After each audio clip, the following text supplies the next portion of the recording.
know, and I want to watch.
Welcome, welcome. Happy Socialist Sunday as well. To everybody watching, this is the Sunday live stream on My Left Eye. Solidarity, everybody. I'm your humble host, Lefty. Thanks for joining us. Aaron Gray, first in the chat, nice to see you. Idiosyncrasy as well. Jumping straight in with a gifted membership as well. Awesome stuff. Let's update the total there, 144. Thanks again. Can we big up Idiosyncrasy in the chat, please, everyone? Let us know how you're doing in chat if you're watching live. Kath Spencer, in fact, nice to see you, Kath, the recipient of that gifted membership. Brett's here as well, nice to see you. And Bilderberg, Tim Wilton as well. Feeling slightly sorry for Keir Starmer, almost. Almost. Do hit thumbs up as you join us on stream, please, people.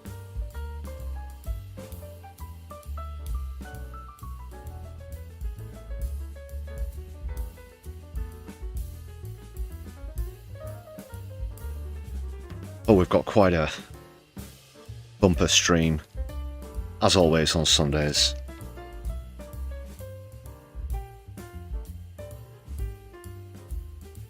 More about what's coming up when we get into the Fondue Lounge, of course. One of the final times, one of our Sunday traditions, one of the longest standing traditions on live streams. Unfortunately, soon to come to its conclusion. Obviously, owing to Keith's departure. Adam Gordon, nice to see you. Solidarity.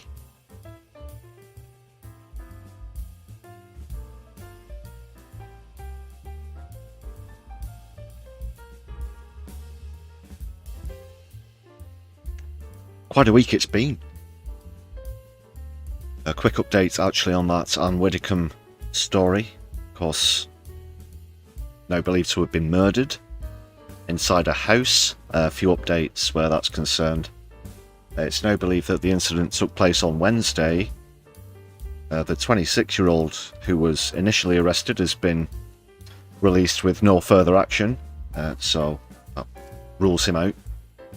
Another 28-year-old has been arrested, and the police have now said they're not looking for anybody else in connection, so it appears they've got some pretty solid stuff on this 28-year-old. But it's also at the moment still believed to be non-politically motivated.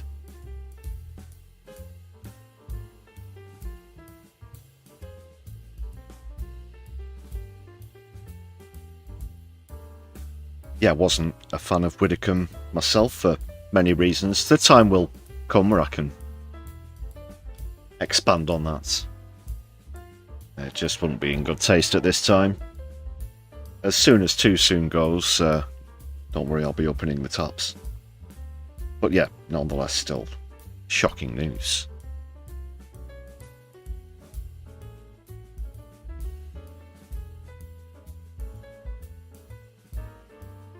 I couldn't quite believe it. That's all that I'll say about that on this stream. It's not going to be a full feature. We've plenty of other things to discuss, though.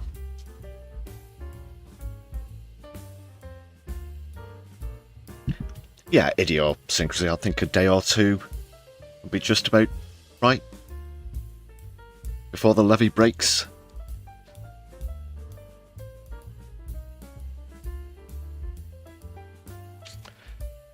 Some people, however, have initiated this immediately. Some on the far right have, of course, tried to milk this for what it's worth, including trying to say that it justifies Farage's £5 million donation or whatever for security. Yeah, quite pathetic. But I'll leave that there. Farage will be coming up later on stream. So we did kick off with a gifted membership. Thanks again to Idiosyncrasy for that. By that gifted membership, this is the current latest list of members on the channel. Thank you very much for all of your support, wherever it comes from. Gifted memberships, or indeed gifting yourself with a membership as well, are the preferred methods, but of course super chats always open, as well as super stickers while you're watching live. There's super thanks if you're watching back later on, and the Buy Me a Coffee page is in the description of any content on the channel if you're looking for the link. But as I said, yes, preferably gifted memberships. It expands the community. It also means that we receive the most of your contribution on the channel. It's the lowest cut, as it were, from the platform.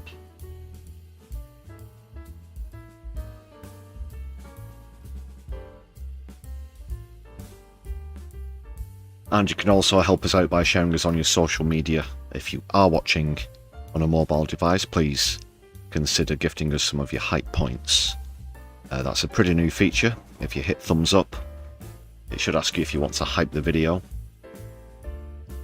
And please do. The hype points are free, they are gratis. They renew every week or so, I think it is. So please do help us out with that.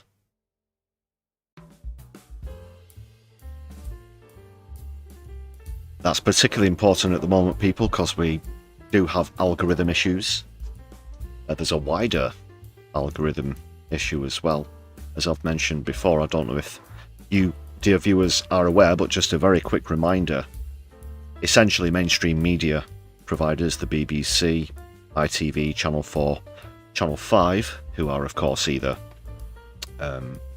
well-stocked in terms of the coffers, being state media themselves, or funded by even larger companies, for example Paramount, in the case of Channel 5, Paramount Studios now on Channel 5, but they are set to be given preference, to be favoured with the algorithm. That is, when you log into YouTube, the grid display of videos that it presents to you will have more of these mainstream channels, news videos, than channels like My Left Eye and, of course, other great left-wing socialist channels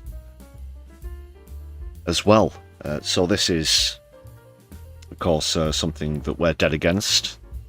There are appeal procedures which we, as content providers, have been furnished with, so we're in the process of that, but I just wanted to make you aware of that.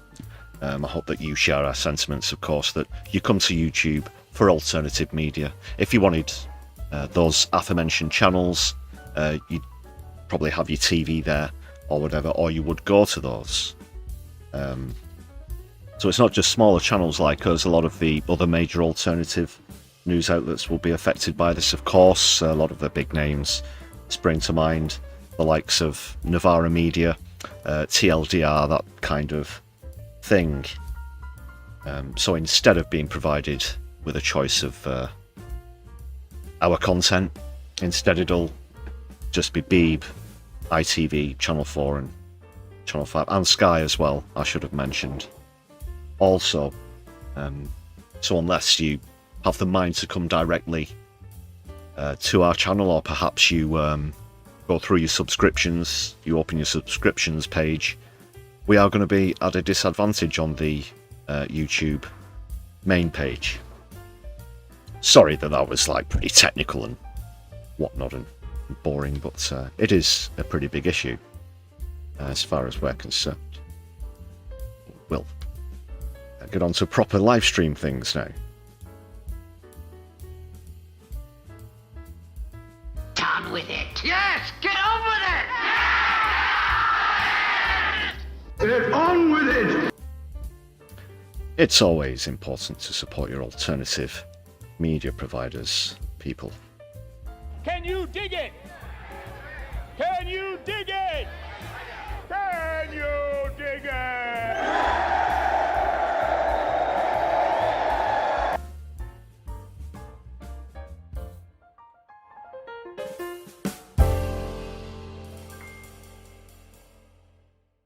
That was Herbie Ranger and the Supersonics providing the background jazz there.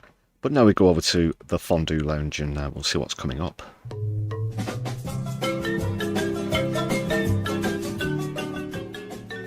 Yes, people, unfortunately, one of your favourite earworms is soon to meet its end.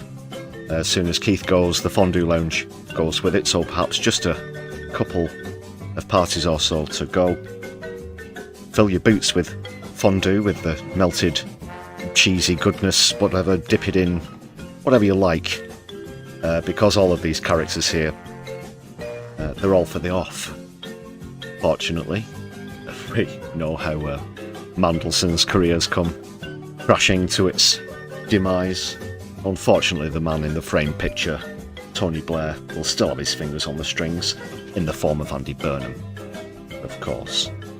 But what's coming up on the stream? As Keith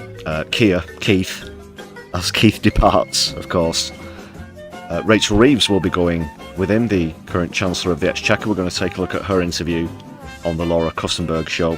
Just that part of the show, if you want extended review and analysis from Socialist content provider, I can highly recommend checking out No Justice and Kevin Logan, who we might in fact be raiding into at the end of the stream. So perhaps Reeves' last sit-down interview that we'll have to endure. Mini-game of Postman Twat will come with that as well, just to make it a bit more durable. Long-term viewers will know what that refers to. I'll come on to that as we get to it. It's a quality feature, ladies and gentlemen, brothers and sisters, they're them some comrades alike. And then After the Reeves interview, we've got hot seats. We're going to just be looking at Clacton this time around. Whilst I'm on that matter, actually, I'd like to draw your attention to the poll. I don't know if you noticed, if you were just joining us, there is a poll in the chat. Please do let us know what your preference would be. Would you rather see Binface win the Clacton by-election? Would you rather see the Green Party win the Manchester mayoral race? Perhaps you'd like to see Andy Burnham quit before the next general election. Looks as though he's going to walk unopposed into Downing Street, of course.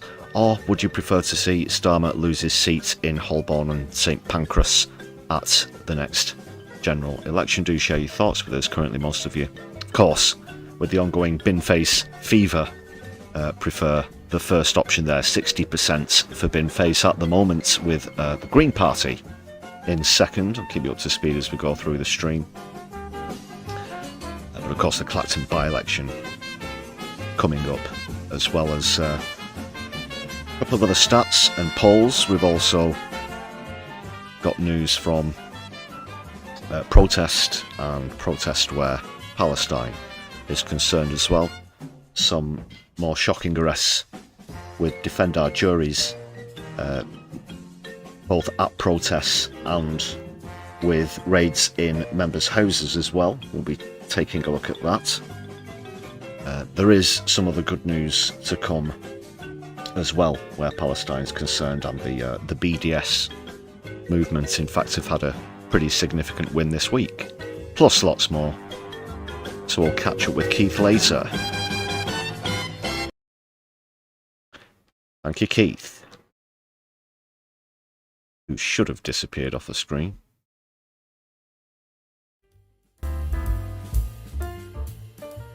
Looks like we are fully back now. Sorry for anyone who experienced a bit of buffering.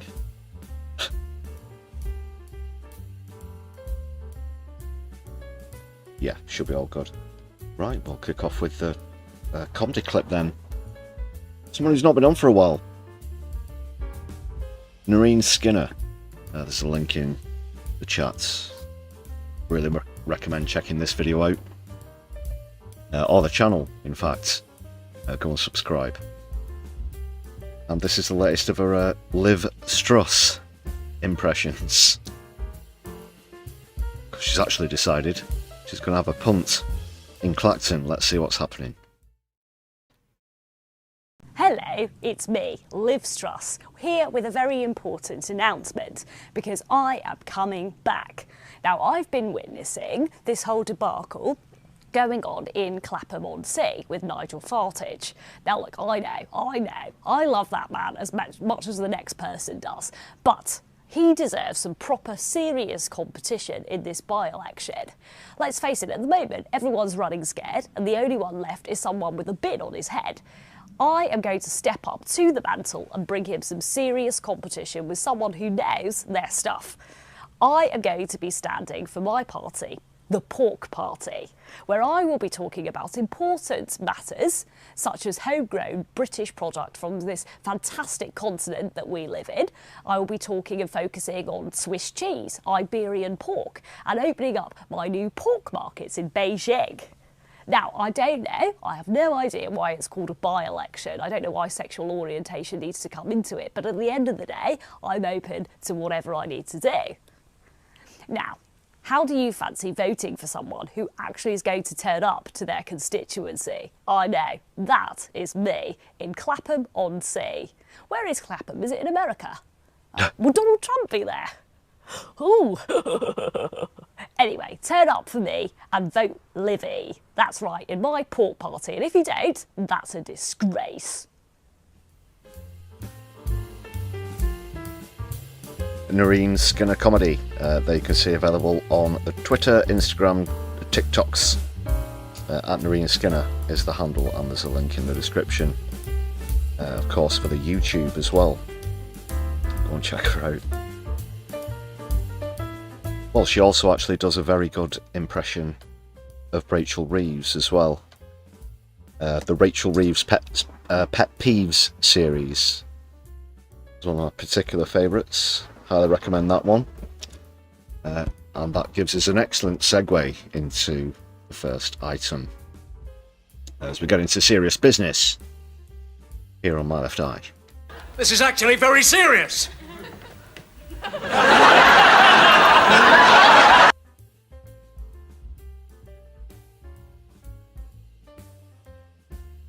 Reeves on Kussenberg.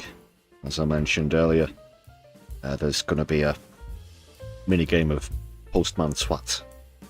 With this, just to quickly explain, anyone who doesn't know what that's all about. Put simply, we're going to count how many times Rachel Reeves mentions the word deliver, which is, of course, frequently used in interviews, PR, and so on, so forth, in perhaps reviewing her own career slightly, biasly, favourably towards herself, completely modestly, of course, and with complete disregard for just how calamitous she's been. We're likely to see a few mentions of deliver, so let's get into it.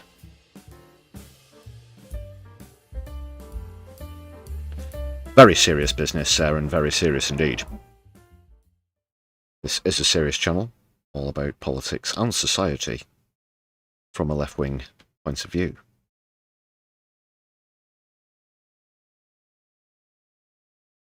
I assure you. Take it away, Laura. Reeves always said that being Chancellor was her dream job. Being in number 11 doesn't just mean taking on that enormous role, it means living there too, in the fierce glare of publicity. Although, as she showed me, her back garden, life in Downing Street isn't all that bad. Excuse me? That's revolting. Oh, you mean you literally went into the... I see. Because I certainly wouldn't want to see Rachel Reeves's back garden, figuratively or literally. One of the funny things about British politics is you live above the shop. I mean, what's it been like living here in the last couple of years? Look at the size of this garden now. As they're gonna take a walk through it. It's going to take ages, and of course we're supposed to feel sorry for Rachel recently. She had a tough time in a six-figure salary, upper-class, privileged position. Get your small violins and big tissues out for Rachel here as they take a stroll through the garden at number 11 Downing Street. Well, this is our garden. It's a very nice garden. My son likes playing cricket out here. It's all japes and capers as well, isn't it? Oh, yeah. Capers in the garden. And both of my kids have had birthday parties in this garden, so there's definitely some upsides for them for living upstairs from my office. What's the downside of living here, B.D.? Is it hard to get away? Oh, don't you dare. Oh, it definitely... Sorry, we got buffering again. Stay put, people. This will be literally seconds.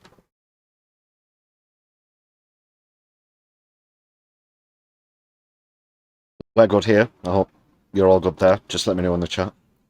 I'll go back a couple of seconds, just in case anyone missed anything. Some upsides for them for living upstairs from my office. What's the downside of living here, B.D.? Is it hard to get away?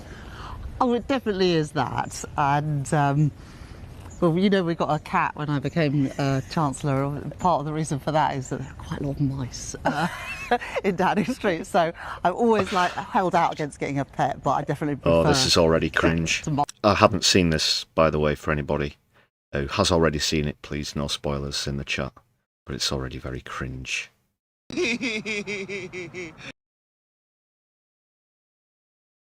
Mice. So maybe that's one of the drawbacks, although... There weren't any rats here, were there?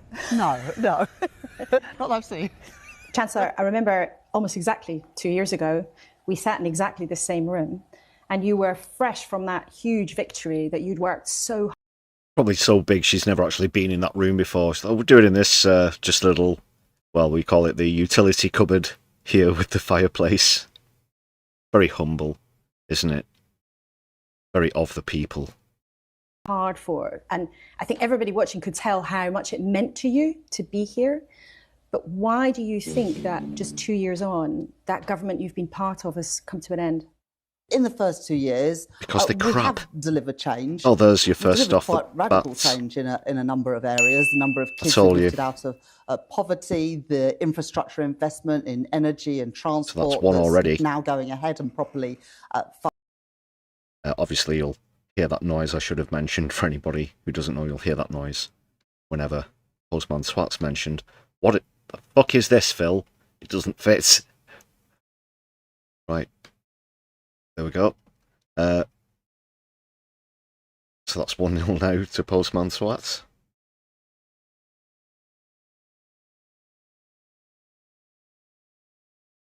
Didn't take long. Let's get back to it.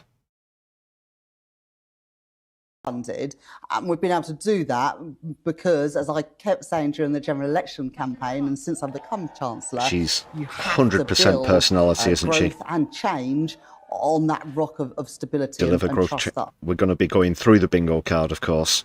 I've managed to return to our economy. But people are impatient for change. I'm impatient for change. And I totally get that people want to see their lives changed faster. And that will be the job for Andy Burnham when he becomes a Prime Minister of our country in just over a week's time. But he's becoming Prime Minister because of the majority that we secured. And I also know, because of the work that It's not just as simple, it's ridiculous. The way that he's becoming Prime Minister is ridiculous. You won't even address that.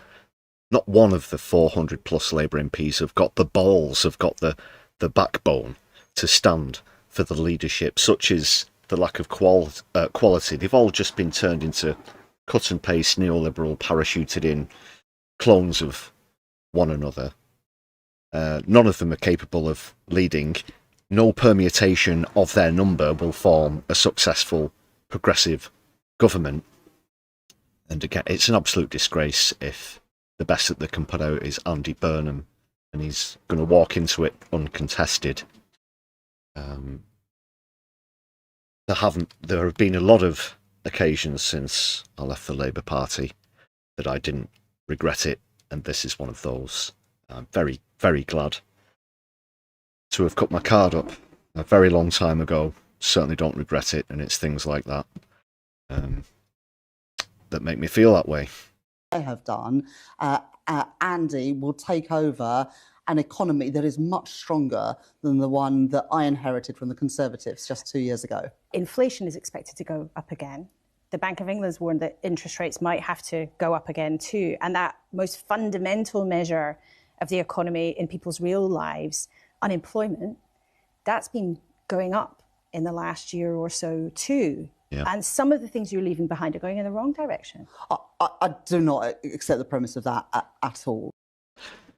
Well, unfortunately, Rachel, the actual it doesn't matter what you think, what you feel, or what you agree with. The stats say that PAYE payments, that's payroll payments, are massively down. Employment figures are down across the board. They will claim to create extra jobs and whatnot, but they'll count these so-called gig economy jobs, of course, people working a couple of hours here and there as a cleaner or whatever, and all this kind of crap. Cooking the books, fiddling with the numbers, not doing the job as they're supposed to. Reeves, you work-shy fop. If you look at the economy compared to the one I inherited, we are in a much stronger position. So since I've become Chancellor of the Exchequer, wages have risen faster than prices in every single month for 24 months now. If you look at inflation, it reached double digits under the Conservatives. Inflation today is lower in the UK than it is in the Eurozone or in the US. But the most important measure, I think, is how quickly the economy is growing. All eyes. And I think if someone had said to me or to you 2 years ago, do you think within 2 years you can be the fastest growing economy in the G7? And I think a lot of people would have said, well, good luck with that. But actually, that is what the most recent data show. And there are more people in work than when I became Chancellor. Some of the most recent numbers on disposable income. As good as 0 hours contract jobs, like I said, a couple of hours here and there. Full-time employment which in a lot of cases isn't enough to allow people to get by, is down. Let alone people who can't find enough jobs to fill the hours. What people have to spend actually shows that disposable income has been going down. First of all, for 24 months now. Pains me to agree with Kussenberg, but she's correct. That is an actual fact. Wages have risen faster than prices. Now, that is on average, and so it's not the same for everybody. But I am proud of my record there, because in the last Parliament, people were worse off on average at the end of the Parliament than they were at the beginning. But look, this isn't just about lines on a graph. This is about how people feel. Yeah. And I remember in our first interview, once I became Chancellor in this room 2 years ago, and you said to me, you know, are you going to lift children out of poverty? And I said, I'm not going to make a promise without being able to say where the money is going to come from. And this is this point, really, about how you've got to combine change and... The sixth biggest economy in the world can't lift its children out of poverty. You're telling me that's impossible and you can't make such promises to do so, you know, 9 o'clock, day one, because other parties can, like the Green Party, for example. They've got a plan for lifting Britain's children out of poverty. And it certainly is your responsibility as Chancellor to be able to find the money to do that.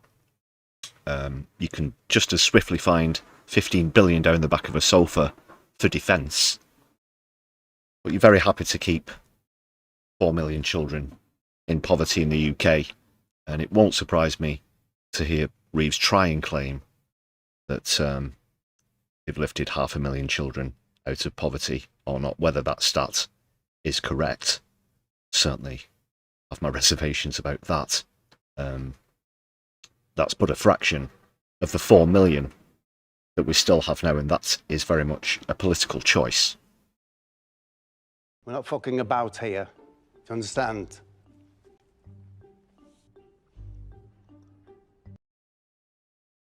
Radical change.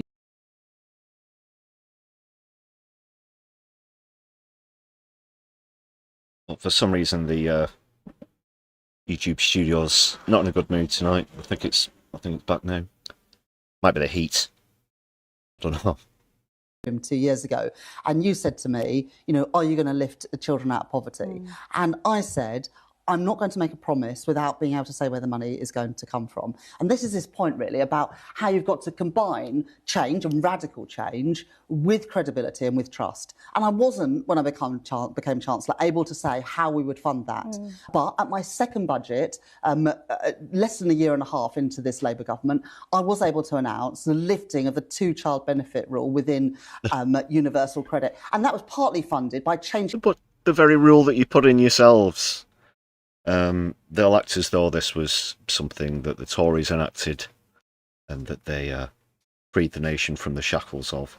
I really, really cannot stand it when they try to gloat about removing the very things that they implemented in the first place. It's an insult to one's intelligence.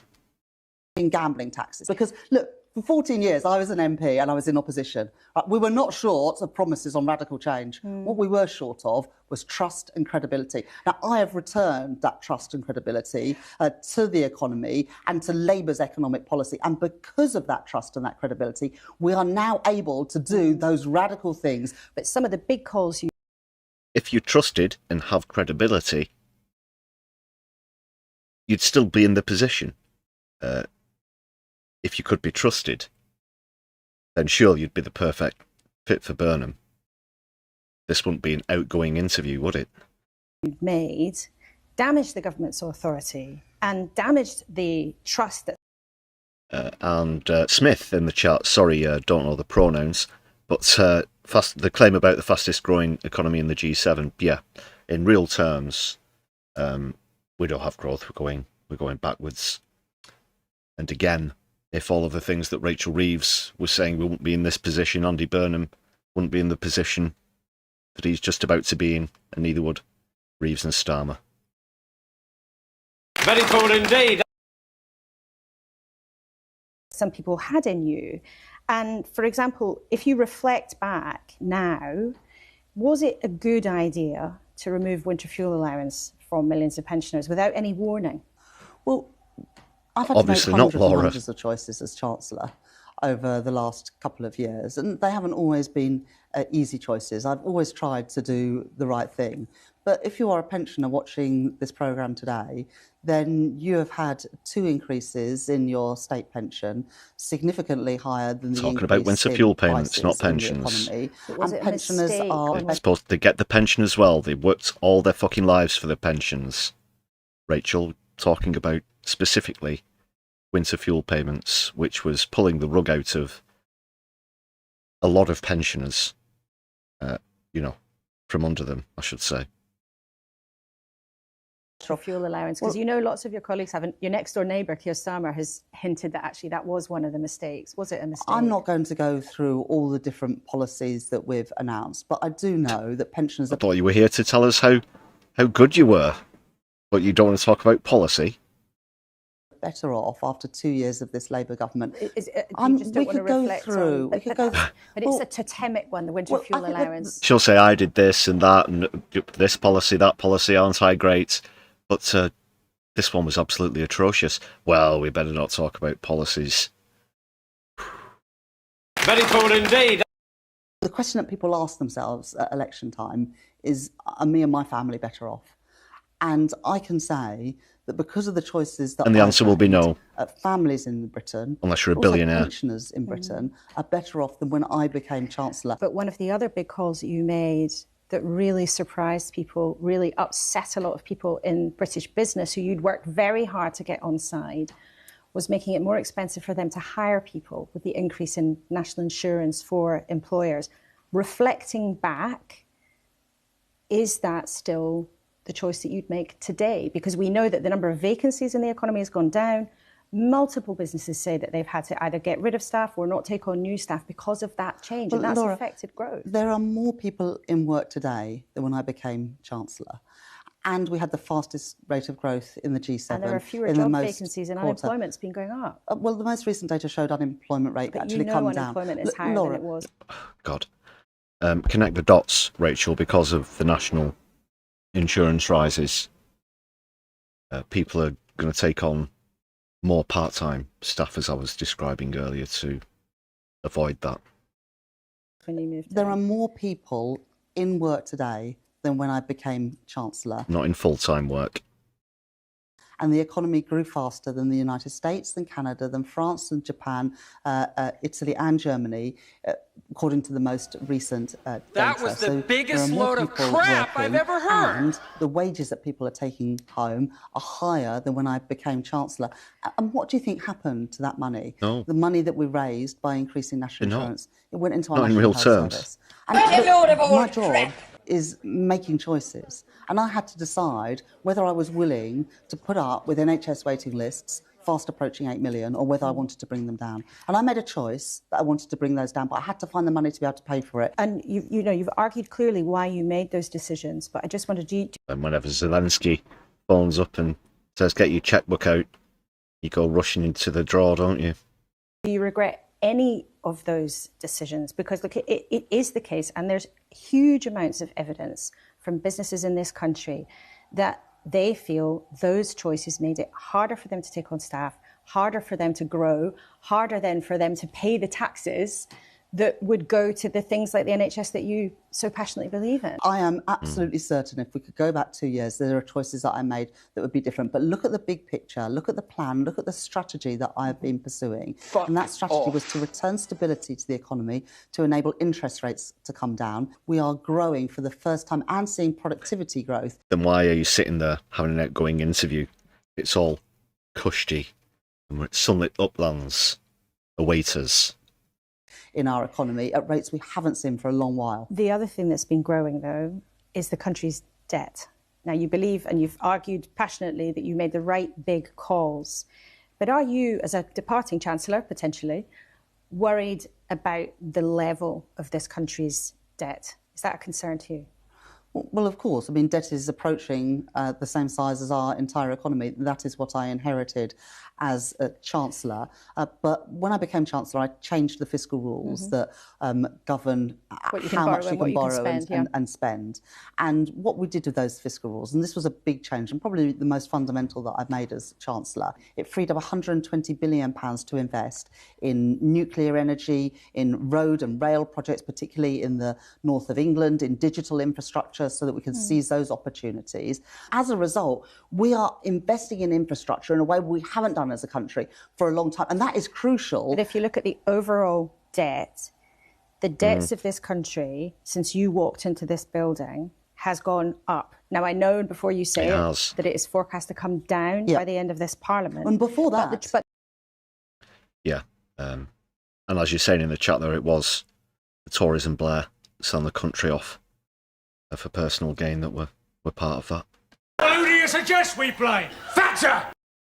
But the truth is, and I think it's really important for people to hear this, the debt is forecast to be higher in 2029 than it was in 2024. And if you look at the long term, you know, just in the last couple of weeks, the official number crunchers, I know you have huge respect for them, they've put out a big warning saying the debts of this country is on a path that's unsustainable. Yes. And it's gone up on your watch. It's a bankruptcy. There is a difference, Laura, between borrowing... Yay, capitalism. To invest and borrowing to fund day-to-day services.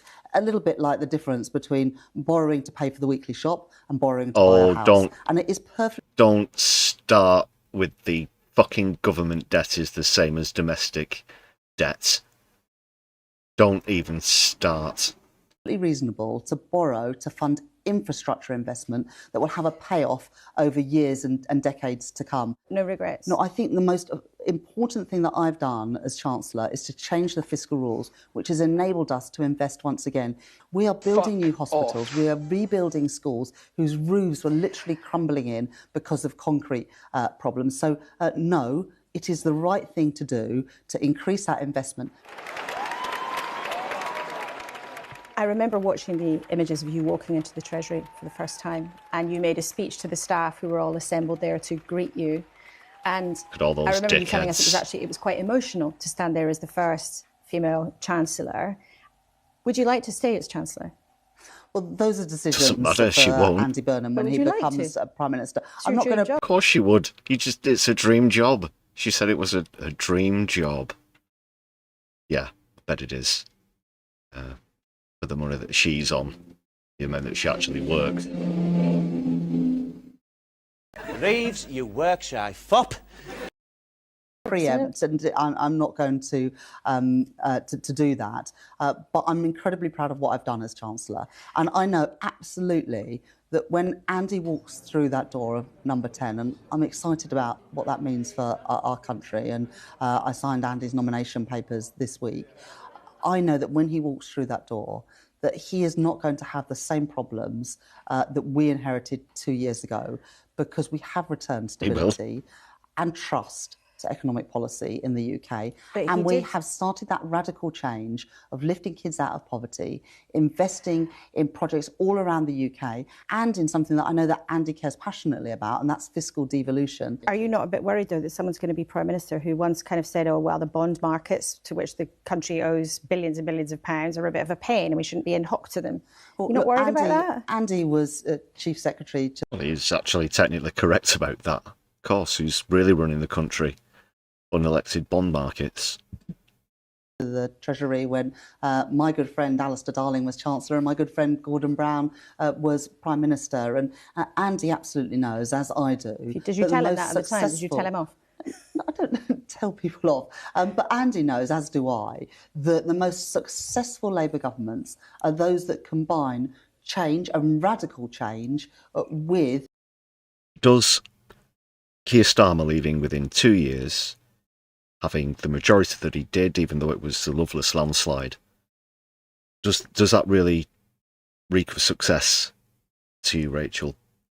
There are reasons why he's leaving. There are reasons why you're going to be leaving as well, and you just can't stare them in the face.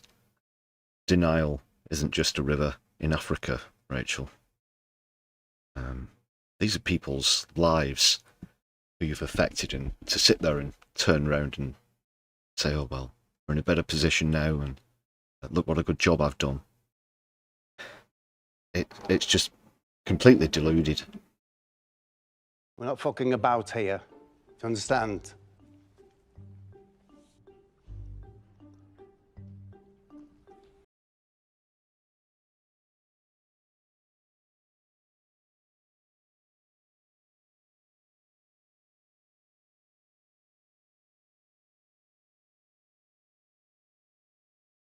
Again, apologies for anyone experiencing buffering there. Issue with the YouTube studio. It's out of our hands, I'm afraid. We already at the Treasury have a campus in Darlington, Looks like it's all right. and that is hugely successful. We've got our second permanent secretary, senior team, based in Darlington, the sort of number 11 of the North, if you will. And I think having more decision makers, both officials and ministers, based in the North of England and in different parts of the country would be a good thing for policy making. Because the truth is, I want to expand on this because it's something I care hugely about.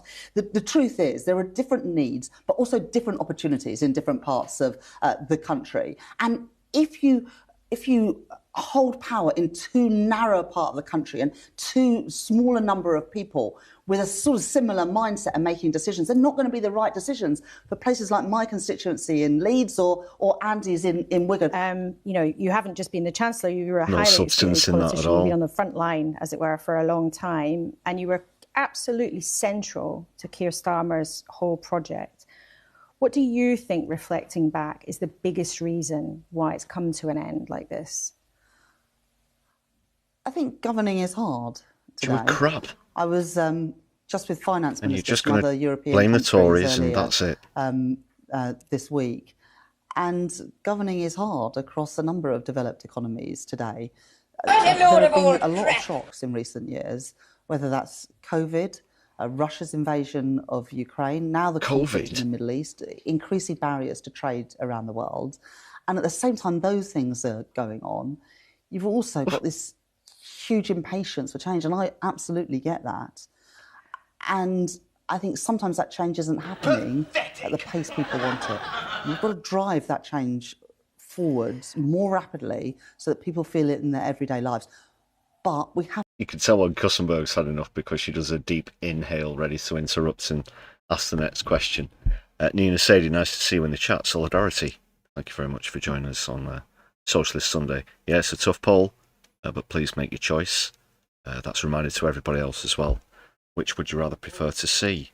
Bin Face winning the Clacton by-election, the Green Party winning the Manchester mayoral race, Andy Burnham to quit before the next general election, or Keir Starmer to lose his seat at the next general election. Cast your vote. Good people. You have to be careful to do it in a way that doesn't undermine that credibility and trust that we've rebuilt in the economy. Because unless you have that, change of any sort, it isn't possible. And that is what you have to marry up, really, as Prime Minister and Chancellor. I know how hard you and Keir Starmer worked alongside each other for years, and the experience of it slipping away for this version of Downing Street must have been very difficult. When did you realise that it was over? Well, you see, I just don't see it in those terms, Laura, because I've been an MP now for just over 16 years. 14 of... Come on. Surely you know your time's up. Even you. Even you. them were in opposition and 2 and a bit have been in government. So Keir won't be Prime Minister in just over a week's time. And Keir is a good friend. He's more than a colleague to me. He's been a good friend. And it's because Keir changed the Labour Party that we've been able to start to change our country for the better. And it's because of Keir that I am the Chancellor and the first ever female Chancellor of the Exchequer. But Labour government isn't slipping away. We're moving to the next phase of this Labour government. No matter what gender Andy you are, as you just Prime be Minister. crap. And it's quite clear that at the next election, the biggest challenge for Labour is going to come from reform. And I think Andy is the right person to take our country and our party, but most importantly our country, on the next stage of this journey. But it has been a huge deal. You can't dismiss the fact that the Labour Party has decided to get rid of its leader. And we know now that some of your colleagues, Louise Haig has said this on the record, that some of your colleagues were planning with Andy Burnham to move into number 10 for a year. Yeah, it's as factional as it gets, really, at this point. that disappointing to you to hear that all that time when you were working so hard, there were colleagues who were trying to get you and Keir Starmer out of these jobs that you worked so hard for? Well, look, I think it is perfectly reasonable for people to have ambition. And Andy has never shied away from the fact that he wanted at some point to leave the Labour Party. And I want him to be ready for that because I want him to be a success, and I am sure he will be. But it is important that when Andy walks through that door, that he has a worked-through plan. Because governing is hard in Britain, and lots of challenges and shocks will come his way. And what is really important is that him and his team are really clear about what they want to achieve. But as those shocks come along, he needs to stay laser focused on those things that have always motivated. I'm on my way out because I was absolutely useless. Here's my advice. I'm sure that you'll take it. Such hubris. Him, have always driven him, and are the reason why he wants to lead our great country. Is that perhaps what Keir Starmer didn't quite get wrong? That focus on exactly what he wanted to do? I think that very few of us in government had been in government before. And I feel 2 years... Yeah, you run a call centre at a building society? Your CV was littered with lies and, what should we say, overhyped experience and whatnot. And, well, the consequences of that are evident. Years in as Chancellor, I have a clearer idea now of how to get things done in government. This job has been the absolute privilege of my life. But it is important, through all the shocks that come your way, that you are focused. I think today you've been very candid about the fact that just doing these big jobs is really hard. Governing is hard. But I'm not complaining about that. No, I never wanted to do this job because I thought it was going to be easy. But this is a job I love, and every day when I walk into the Treasury, I feel immensely proud to be a Labour Chancellor. And I think people would want to know what the hardest bit's been and what the best bit has been. Because now it opens up so many more avenues for you, doesn't it, as well? Big strain. What's the hardest thing been? It's going to be, what is it, Baroness Reeves going to be next? Well, I would say, don't cry on national television. That was probably my toughest moment, or perhaps even tougher, seeing the photos of me crying on national television on the front page of pretty much every newspaper the following day. Oh, there we go. Don't mind pausing that one. Don't mind freeze-framing that incident, of course. But she always looks like she's on the verge of tears during PMQs, as we mentioned recently anyway. Stu, nice to see you in chat, celebrating 13 months of membership. That's awesome. Thanks a lot for sticking with us, and it's been great to have you for those 13 months as well. Can we big up Stu in the chat, please, people? Always nice to see people celebrating month anniversaries. Goodbye, sir. Haircut.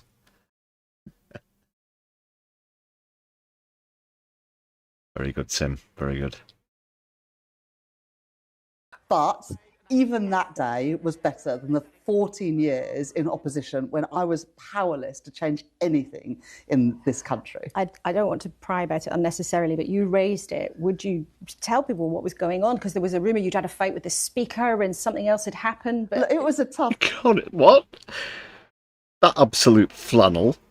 Like, really? No. Lindsay Hoyle, I'm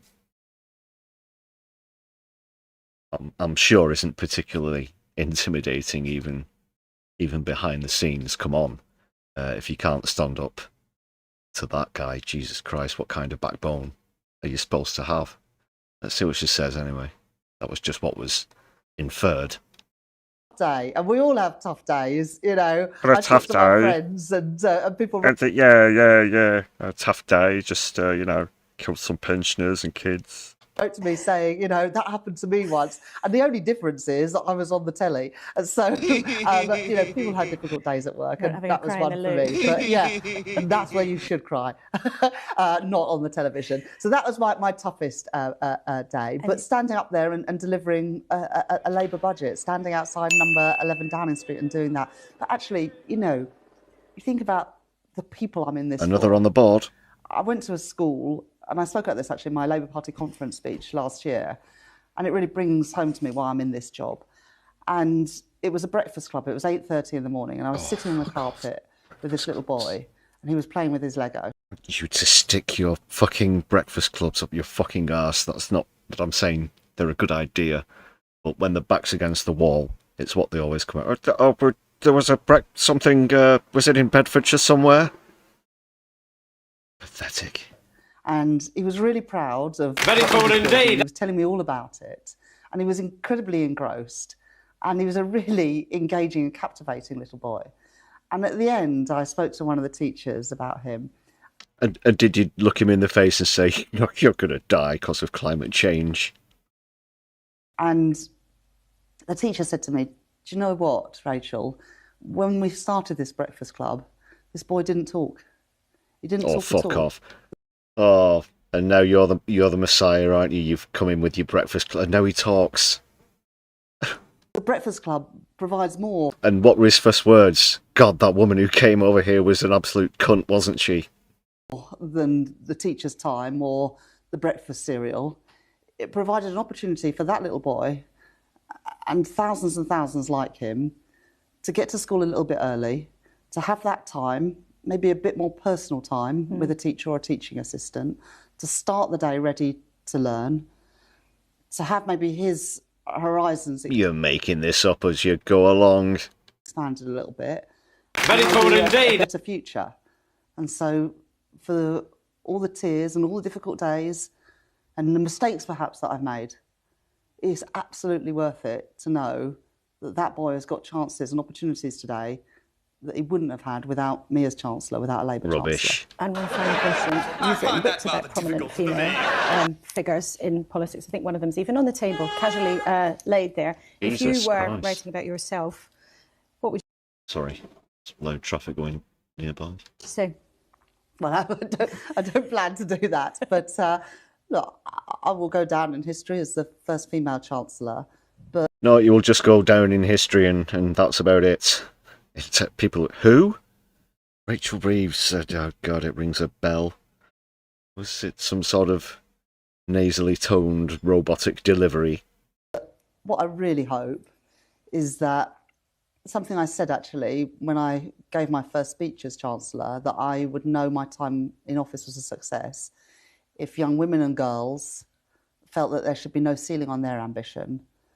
And I do know and I do believe that there are young women today. You too can lie on your CV to become Chancellor of the Exchequer and bring the country to ruin, like I've done. Who say, maybe I could do that job one day. Yeah, maybe I could. It's a great thing. Have I done everything? Do you remember that campaign a while back that would appear on adverts, you know, at bus stops and things like this? One of them in particular was a ballet student tying up the ballet shoes, and I might be paraphrasing what it says but she could have a really good career in, I don't know, systems analysis or something, or accounting, I think it might have been. Essentially encouraging people to give up on the, you know, artistic dreams and aspirations and just be boring and whatnot. But that's what popped in to my head there. Right, no. Can anyone say that about any job they've done? Probably not.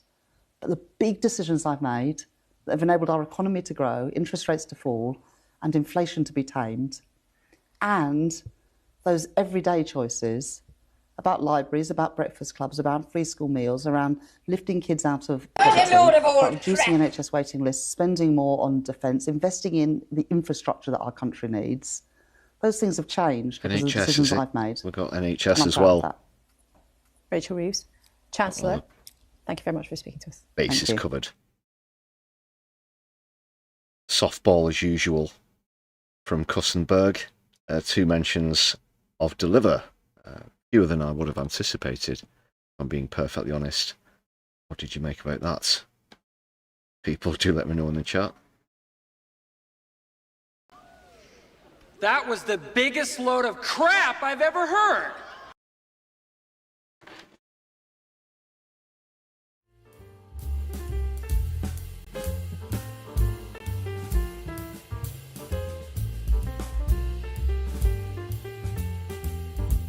terrible from Rachel Reeves.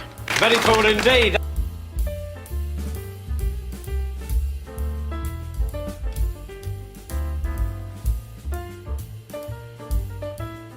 But that could be the last we'll be seeing from her, fortunately.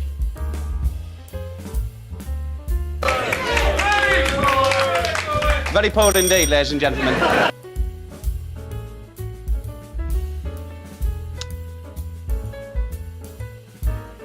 Moving on in just a moment, people.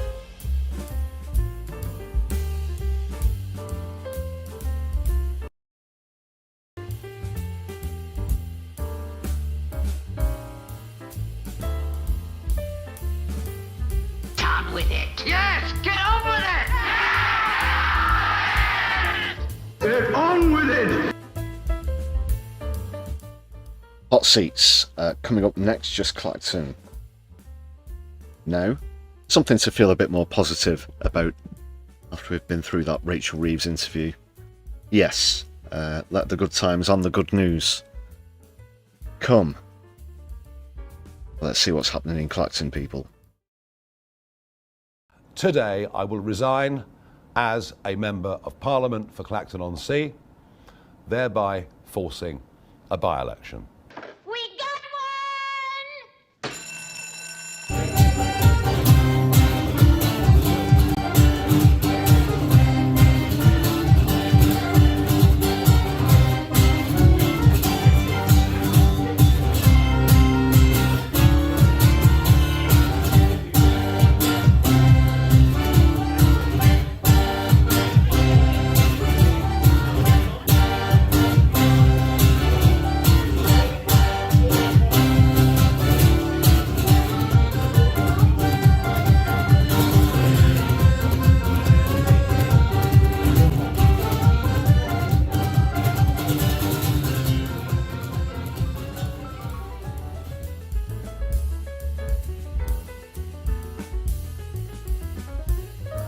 You might have noticed a slight adjustment to the intro as well. Enjoying those Bayo tapestry memes for the Clacton by-election. I'm going to try and bring you some more of those as well. Excellent.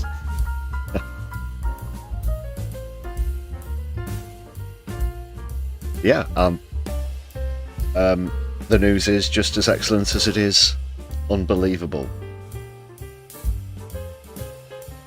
Where should we go to first? Well, word of this has reached the United States, who were pretty delighted to find out about this as well. We've recently looked at interviews with Andrew Marr and the likes of Justin Webb. Well, actually, it was more Nick Robinson, actually, who was trying to take it more seriously. But I guess the American anchor here, giving it its proper context and proper level of seriousness as well. Let's see what the US media think of this one. All right, so it turns out the U.S. isn't the only place where politics can feel like a flying circus. Meet Count Binface. There he is. Come on, Binface. He is the sole challenger to Nigel Farage, the leader of the UK's Reform Party. You've seen him on the campaign trail with Donald Trump. He is running for the parliamentary seat that Farage just gave up. Farage, the guy on the right in this video right here, is currently under investigation for millions of pounds of gifts he's received from wealthy backers. He's denied any wrongdoing. But he quit Parliament in order to trigger what is called a by-election out there. It allows him... Snigger, snigger. Titter, titter. ...to sidestep the investigation to, in his words, allow voters to judge his actions. Instead of the, quote, liberal establishment, which he claims is hell-bent on destroying him. Except seeing this for the stunt that it is, all the major UK political parties decided to boycott the election and not give Farage the satisfaction or the chance to run on being victimized. So who is he running against? In a twist only a Monty Python writer could deliver, Farage will be running against a trash can. Yes, Count Binface. I nearly went for the button with the deliver then. Postman Twat strikes once more. That's his name. And yes, that is a man with a trash can, or as the Brits call it, a bin, over his head. He is not a politician. He's an intergalactic space... They say bin in America, don't they, for some things? I think they mean like a bigger bin, like a disposal skip. I don't know. ...warrior and the creation of British comedian Jonathan Harvey. And this is not his first race. You might remember him from previous elections, such as former Prime Minister Rishi Sunak and Boris Johnson, or Theresa May, back when he was Lord Buckethead. That's how I remember him, frankly. He spoke yesterday with the BBC. Why would an intergalactic space warrior want to stand to be the MP for Clacton? Why not? Why not? Listen, in the UK, there are jokes like this in a lot of elections. Again, he was Count Bin, who was Lord Buckethead before he was Count Binface. So. You remember Lord Buckethead? I think I remember Lord Buckethead against Theresa May. So that would have been in Maidstone in Kent. This is not unusual. What makes this unusual is that Farage has nobody else to run against. Everyone else is boycotting it because they see it as a political stunt, which means that on August 6th, Farage is going to have to act. So Farage has done this as a political stunt. It's obviously massively backfired, and it's a case of, well, if you want political stunts, how's about this? This is literally what you're up against, so you're going to have to beat a bin. Actively prove to voters that he's better than a garbage bin. A trash can. So they appear to be loving it just as much in America as we are here in the UK, and all for good reason as well. Herbie, thank you very much.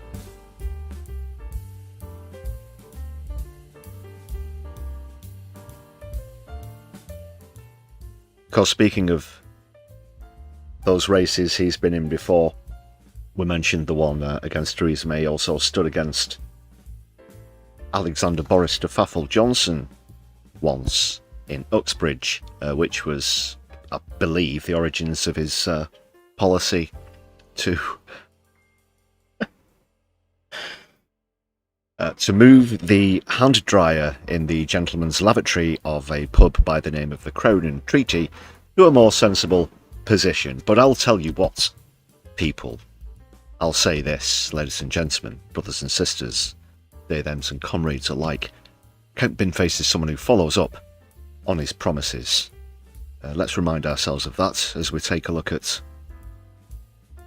the leader of the Recyclons directly handling that aforementioned problem. Which is where I promised in my manifesto that I would move the hand dryer in the gents' urinals to a more sensible position. This is quality. That's what brings me to the pub today. In this very room, history is about to be righted. Because here, I, Count Binface, on this very day, am going to sign a treaty in the Crown and Treaty with the Crown and Treaty with Deputy Manager Ellie here, and today we are going to make history because if I am elected, the pub and I pledge that we will move the hand dryer to a more sensible position. So get ready, guys, this is where the magic happens.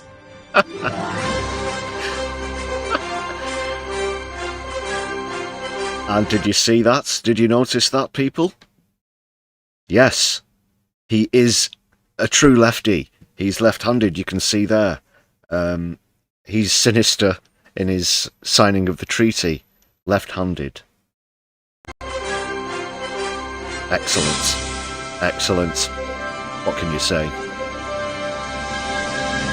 I'm sure that the people of Uxbridge are tremendously proud. Not too far away from Clacton. Yes, they are in different counties and whatnot, but in the same sort of region, if you like. Excellent community work there from Count Binface, and I'm certain that the people of Clacton can look forward to that, should he be victorious.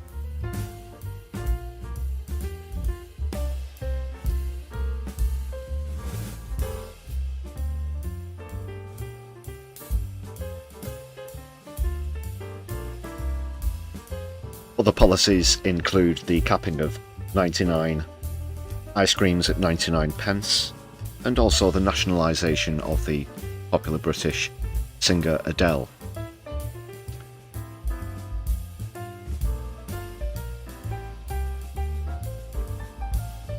And he has been hard at work on the campaign trail in Clacton itself. Let's see a couple of quick examples now before we move on to some polling actually and discuss his realistic chances of victory. There you can see he's got his own customised bin truck there. Yes we can, and Farage is a has-been vote bin face. It would be really excellent to see those signs popping up in the front gardens and windows of residences all across the constituency. Nina Sadie, that's an excellent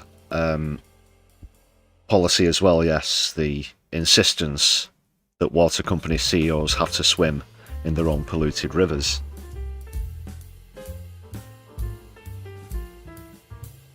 And seas, so I'm certain that'd go for Clacton. I'm not certain what the specific pollution levels in the area are. The nearest sort of coastal regions to where we're broadcasting from here in Manchester are Blackpool, also known as Cesspool, for certain similar reasons as well. Back to Clacton though, he's certainly not afraid to get in there. He's probably made more visits since he announced his candidacy than Farage has during the 2 years he's been the Member of Parliament for Clacton-On-Sea. We'll get on to some actual stats where that's concerned later, but like I mentioned, just what chance does he have? Well, we do have some indications now. As before, we were more or less going in blind. The latest poll that we had just considered the fact that those other parties, of course, the Tories, Lib Dems, Labour, had withdrawn from the race. With that considered, then of course followed that the Greens were out as well. So get ready, people, because this does actually look good. According to this Ipsos poll, Count Binface is in the lead by 33% to Farage's 21%. This is a nationwide poll, of course not specific to Clacton itself, but of course do have to take it as perhaps a bit of an indicator. 32% said neither, and 13% weren't sure. Well, if you're not sure whether you're going to choose between Nigel Farage and a bin, yeah, I'd say you're perhaps not very good at decision making in general. So how's about that?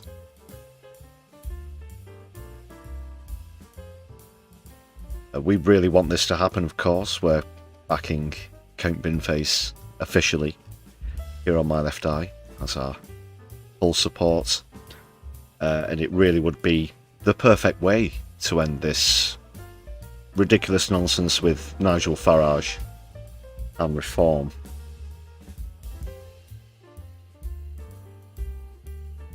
That it should happen in such a fashion would be completely beautiful and poetic as well. But it's not just Ipsos who are hinting that this might not be such the runaway win for Nigel Farage as he has been predicted to have, because this is split by party now, and obviously apart from Reform itself, who favour Farage 93-7, but even 7% of Reform voters would apparently vote for Count Binface. Excellent. But 61-39 is the total over all voters. In fact, the Green Party, by a similar margin, in the opposite direction to Reform, 92-8% being the highest. favouring there. Even 40% of the Tory party would prefer Count Binface. Very good, very good. So the early signs are encouraging. Absolutely. Another reminder, of course, that Binface is one of the selections on this evening's poll. He was in the lead the last time we took a look. Let's see what the latest scores are here. So it's whether Binface, your preference, Binface to win in Clacton, the Green Party to win the Manchester mayoral, Andy Burnham to quit before the next general election, or Keir Starmer to lose his seat at the next general election. Binface still has it by 55% to 32% for the Green Party's mayoral win in Manchester. Starmer in third and Burnham just 5% at the bottom. That poll will stay open, till the end of the stream. Do need to wet my whistle. If you've not voted already, please do so.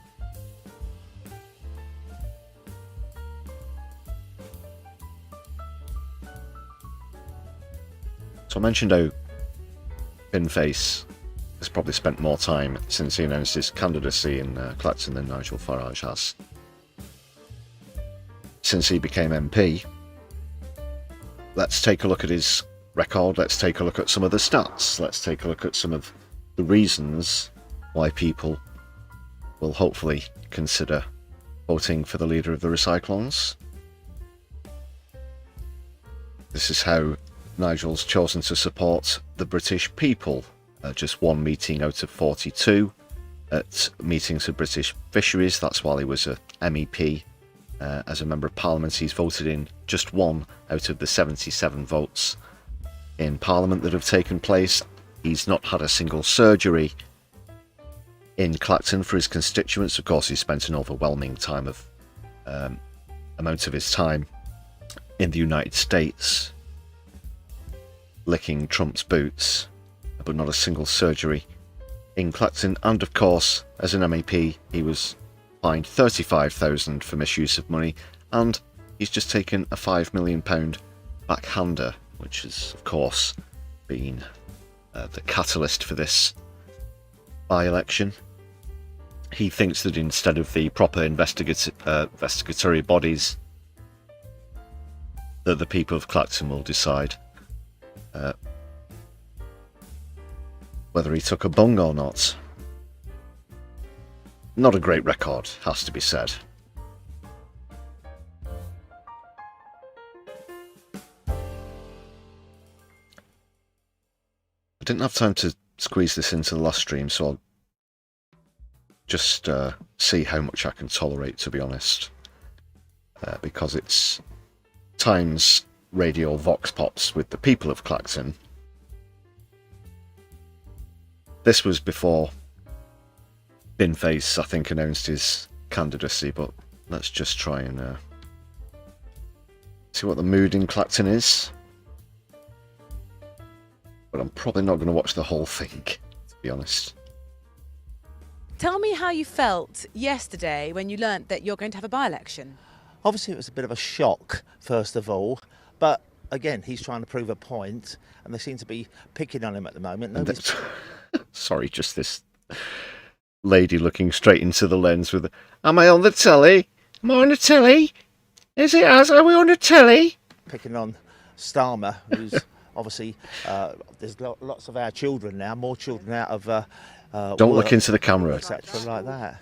They're more worried about the £5 million that he received and things like that. That was a gift. That was given to him in 2023, before he even became an MP. And if any... How could you be so gullible? He was, of course, in politics. He's been an MEP as well. Yeah, he got into Parliament, on his 8th time of asking as well. So the fact that the 5 million is clearly related to his political career is, I don't know, something that this woman can't see. Anyone gives you a gift, that's your business. It's just only £5 million, It does you know. seem, though, because his popularity is brilliant at the moment. I just really can't see people defending him, that they're just so gullible. Within the country, they're trying to downgrade him, obviously, to make sure they're in front and they're going to be voted in.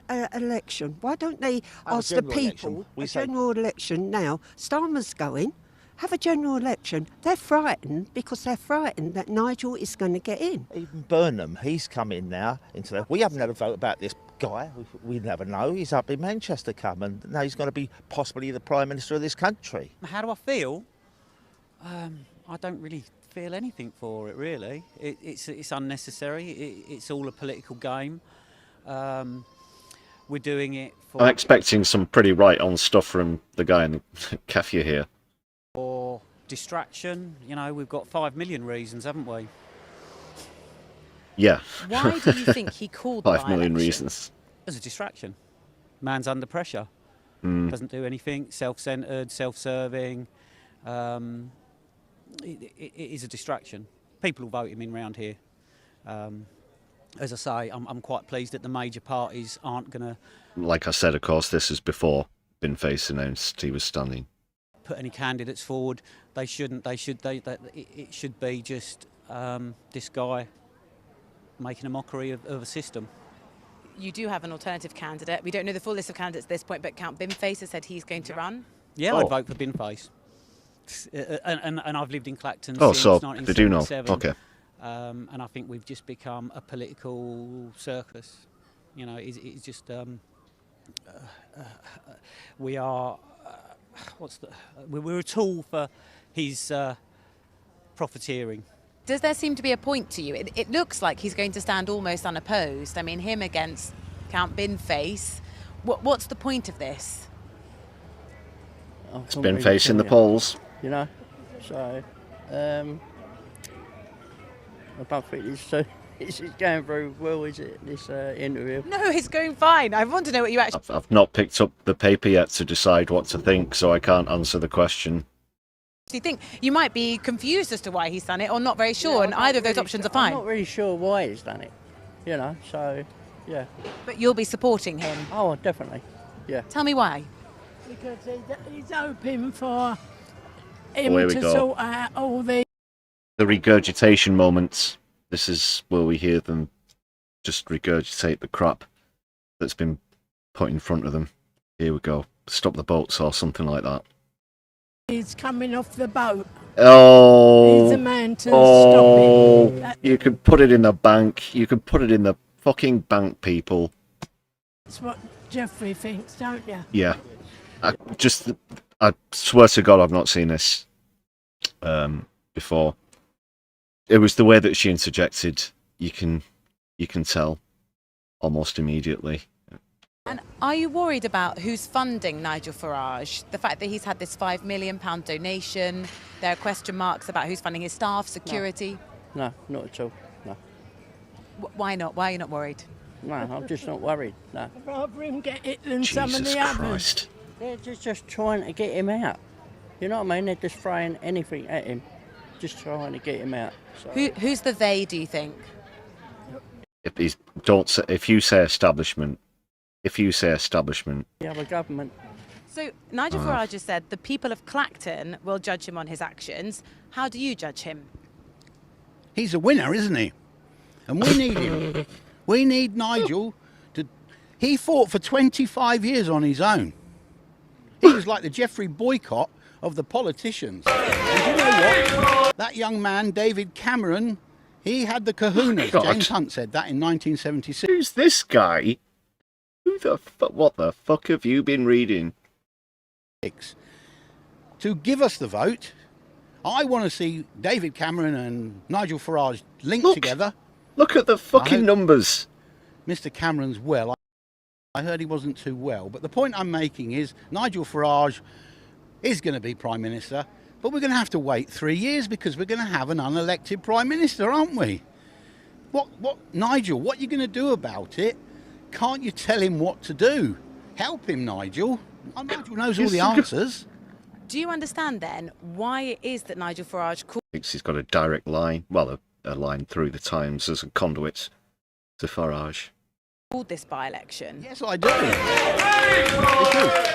Very poor indeed, ladies and gentlemen. People who are so annoyed. Do you know, a month after he got elected, either the Labour Party or the Conservative Party put a notice up on the London road saying this man earned £600,000 the first month he was in charge of Clacton. We don't care how much money politicians... We're really stupid. ...earn. We care what they do. What of the net? They're all corrupt in it, and you know, that's what puts me off politics. It's all the corruption. Well, Nigel Farage took £5 million and there's 600 grand here, and was fined when he was an MEP for corruption. Don't care, mate. Don't really care. Fucking duplicitous, double standard bastards. For us. Do you care about the £5 million donation that came from Christopher Harborne, the cryptocurrency tycoon? Well, Fools. I've asked him if I can have £5 million as well. And I've got to get Nigel's permission. Do you think Nigel Farage should have declared it? Well, why did he have to? When they said he was going to make a statement, I thought, I wasn't that surprised. But I think he's just playing a game, really. Is that guy for real, or is that like a Harry Enfield character or something? Okay, who's up next? These two are new. Because if nobody else is standing, if you don't want to vote for him, who do you vote for? You know, Face. I think in the paper today it said that he's resigning, but he's standing again. So whether he's playing a trick or not, I don't know. See whether people still want him to be MP of Clacton. Yeah, but Clacton, we've never seen him. I mean, he hasn't really done anything for Clacton, you know. So, you know, I don't. Well, I don't know if I can say this, who but do you vote for if you don't want to vote for him? I'm not very keen on the man. Binface is going to build at least one affordable house. One. And put it that way. Tell me why not. Well, like I say, he's never been round Clacton. He's supposed to be for Clacton, and yet he's always going away. He's gone to places like America when, you know, England have got their own problems, which should be sorted out. It looks like he's going to stand pretty much unopposed. You could vote for Count Binface. How do you feel about sort of the state of democracy then? Well, I don't think that is it? Because if it's either him That's or the definition Binface or of democracy. What? You just don't vote. It's purest and then form. he gets in again. So I don't know. It's. Well, nothing will change if he gets back in again. Nothing will change. But they're saying about the case against him that's going to go forward, and then which means there's sort of something, isn't there, about the he's got to go through the case before they can resign and have an election, isn't there? So there's quite a complicated procedure. The Parliamentary Standards Commission are investigating. He's that gets dodging put the on pause investigation. right now while he calls the by-election. Who did you two vote for last time? Well, I voted for the Green Party because I'm a bit of a Green person myself on certain things. I voted Conservative. Do you fuck? What? Is this their husband and wife? Do you feel frustrated that the Greens Really? Okay. and the Conservatives aren't standing in this election? Yes, definitely. Because I say, you know, if you can't vote for who you want, Nigel Farage is going to get in again and thinks that everybody in Clacton's for him when it's not true, is it? Well, I agree with what my wife said. Yeah, I mean, So if he you gets are in married. again, Someone who voted for the Green Party is married to a Tory. Oh, God, I'm gonna get a migraine. Yeah. I was going to see how much of this I could tolerate. I think that just gave it a pretty good shove towards the maximum level.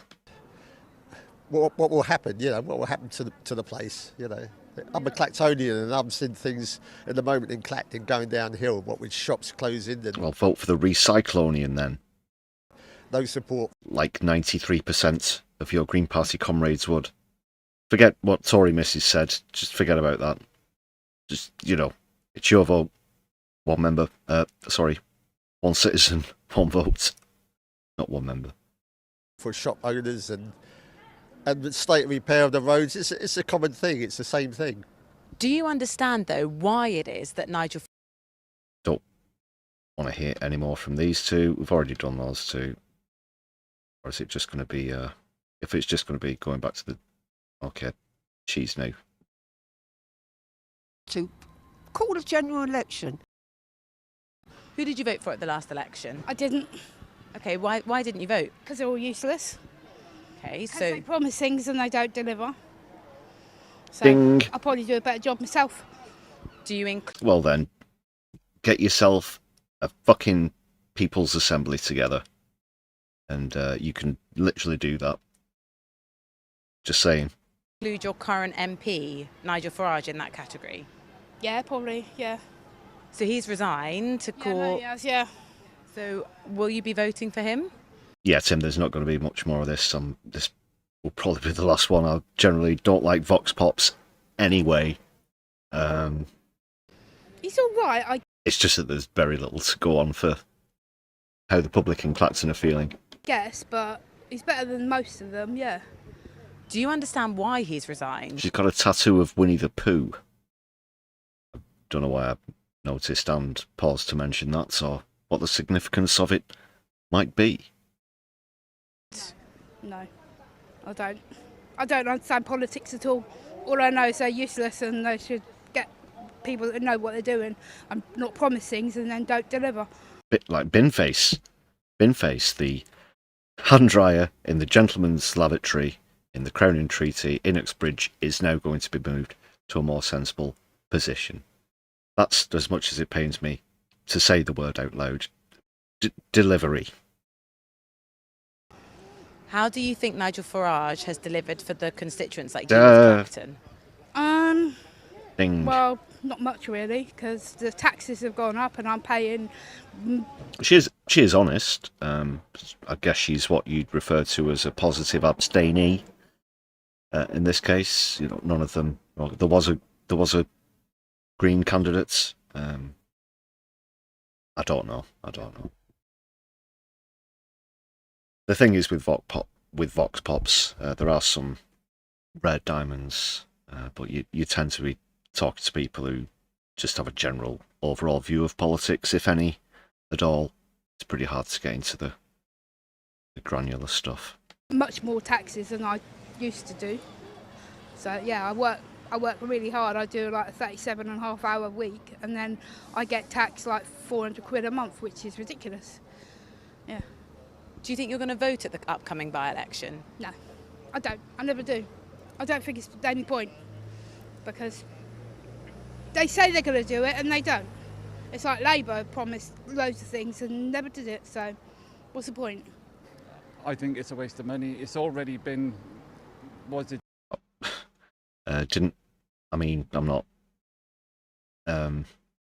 supporting Farage or anything. Fortunately, I think he said that Reform are going to be paying for this themselves, of course, out of their own corrupt coffers. Bit of an empty gesture as it goes. Vox Populi, Vox Dei. Ogden the Bold with the Latin there. Cunning linguist.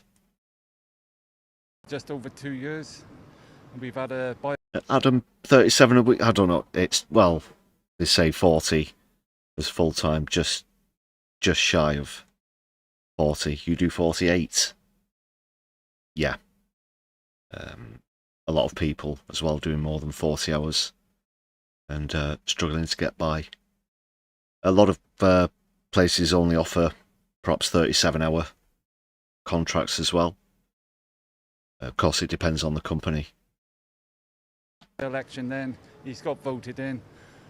I mean, another 2 years, there's going to be another vote anyway. So why bother doing it now? I don't know whether it's for his own self-esteem or whether it is to take the government on. But I think for what he's done... How do you not know? How is it not so blindingly obvious? And how much you see him here, I think it's a waste of time. That's about it, really. What do you mean about that? What's he been like as a constituency MP? But he don't see him. You know, he turns up for photo shoots. If there's something going on and it's a little bit of advertising, he turns up.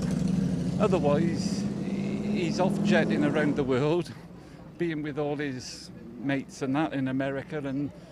But where the job should be done is The seeing him Epstein here. class, that's who he, that's the company he And keeps. that's where he's being let down himself. He's not being seen in his own area.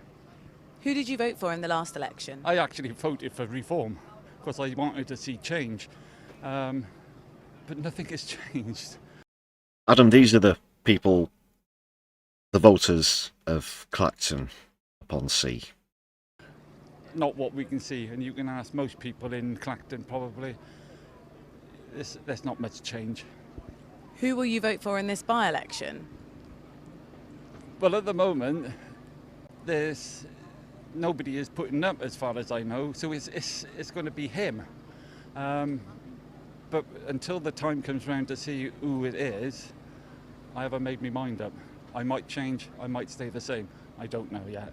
Well, I feel it's a done result, as in that the others are not going to go, are they? So they're only going to get the odd loose head, sorry, but that's not going to do it, isn't it? So why do you think Nigel Farage called the by-election? Well, to prove a point to the other parties, I think, that he can, you know, he's a bit financial, how can one put it, up in the air, you know, without being thing. But I just feel that he's always attacked, and that's my opinion of it, and I really do think. I mean, I watched the interview with Naga on the thing, and she would not let it like a dog with a bone. Because he's always corrupt, She never it's does easy. it to anybody. I don't know if the BBC have got that sort of idea to, but they never see it with the other people. Do you think she had a point? No, I don't. I think she must be either being led by backroom staff or something, because the simple reason she would not let it go. And I don't know. Is it right? Yeah, he's got questions to answer, but who else are you going to replace him with? So are you comfortable with the allegations that have come forward, the claims that he's received this £5 million donation? Actually, that's not been disputed. He did receive a £5 million donation. And also there's other scrutiny over who's been funding him, his social media, his staffing, some of his accommodation. It's all of that. If he's doing something breaking the law, surely he should just be arrested and dealt with by the courts, or took out of Parliament until he answers the questions, isn't he? And so, Well, the reason he's called this by-election is to avoid scrutiny and investigation, in case you weren't aware. now he's going back, and he's going to get justification if all the people put him back in, aren't they? Will you vote for him in the by-election? I'm afraid so, yes. Don't need to say I'm afraid. I'm here to find out what you're thinking. No. And do you feel frustrated that Very cool indeed. of having this by-election when none of the other candidates are standing? Well, no, it's the cost, everything else that's going to go into it. He's just proved the point that they don't want to come up against him, do they? They're going to lose if they come up against him. Well, for what it's worth, I'm just going to pull up some of the latest stats on voting by education level. Call it a coincidence. But there you can see Reform clearly in the lead with the least educated, 40%. Followed by the Tories, 21% amongst the least educated. Labour and the Green Party, the most favoured. Amongst the most educated, however, pretty sure that we know which way the trends are swinging between those two.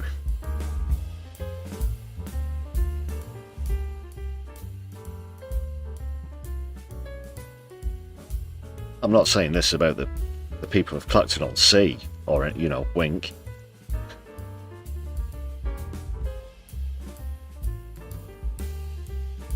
There might be some correlation there, I think.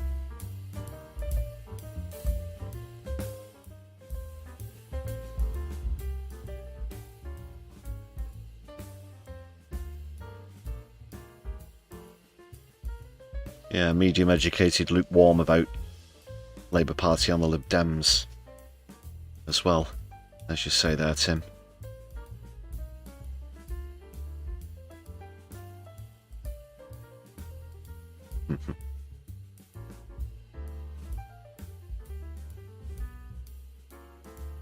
Yes, Ogham, they also tend to vote for the orange one in the States. Those were UK stats that we saw there. So I just thought I'd mention that at the end of the segment. That's just about it for now, as far as hot seats in Clacton are concerned. It's looking likely to be either the first or second Thursday in August when people go to the ballot, so we'll keep you informed on that one. We do have, of course, the other ongoing hot seats with Manchester. Nothing major to update or report on there, but likewise we'll keep you informed and up to speed. We got one! Okay!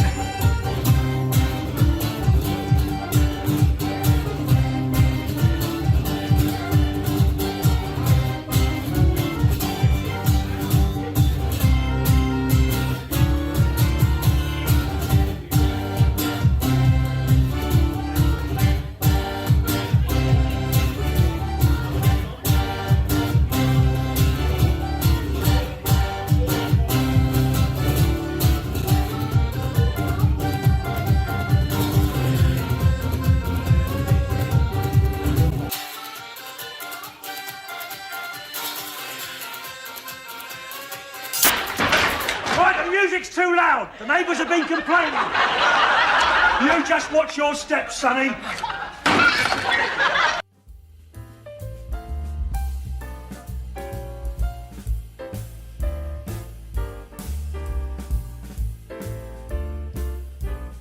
Interesting, we can have a live jazz quartet, but we, pause to stick a record on for a moment and the police arrive. Let's hear that one again, please, Herbie. That's Herbie Ranger and the Supersonics you can hear in the background with On the Rocks.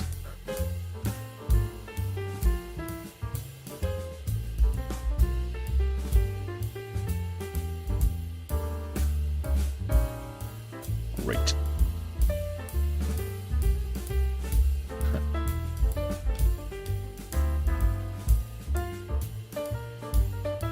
On to different matters now, though, people.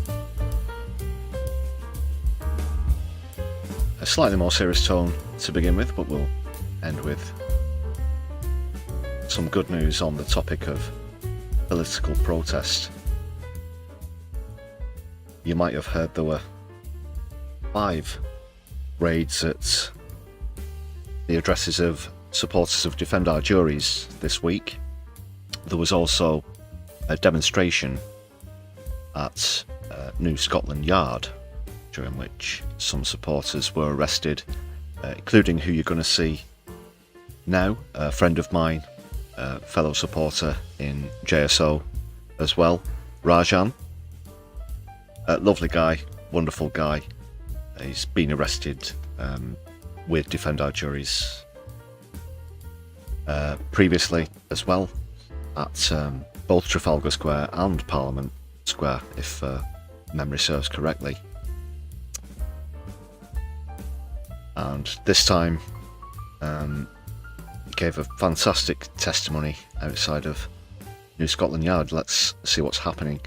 After we see what Rajan had to say, we're also going to see another appalling case from the Met Police in terms of treatment of a disabled protester.